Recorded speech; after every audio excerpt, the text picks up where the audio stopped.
Once upon a time, in the world of the Walking Dead.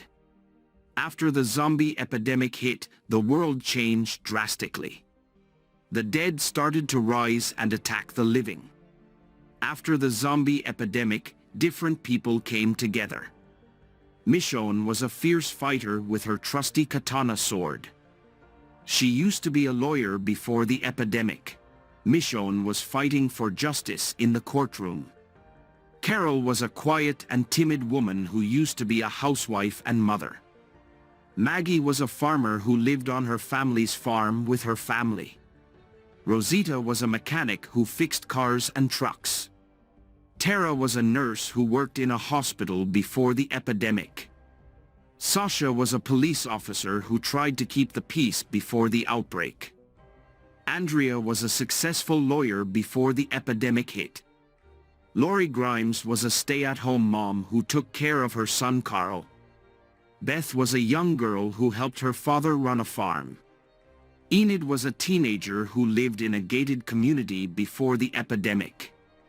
Rick Grimes was a sheriff's deputy who led his group through the zombie-infested world. Negan was a ruthless leader of a group called the Saviors. Daryl Dixon was a skilled hunter and tracker who used his crossbow to take down zombies and enemies.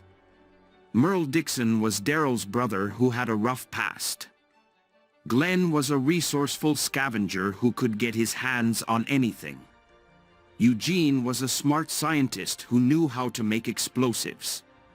Gabriel was a priest who struggled with his faith in this new world. Aaron was a recruiter for a community called Alexandria. Carl Grimes was Rick and Lori's son who grew up in the apocalypse. The governor was a tyrannical leader who ruled over the town of Woodbury. One day, they all stumbled upon each other and decided to band together to increase their chances of survival. They traveled from place to place, fighting off zombies and trying to find a safe place to call home. They encountered many challenges and faced many enemies, but they never gave up.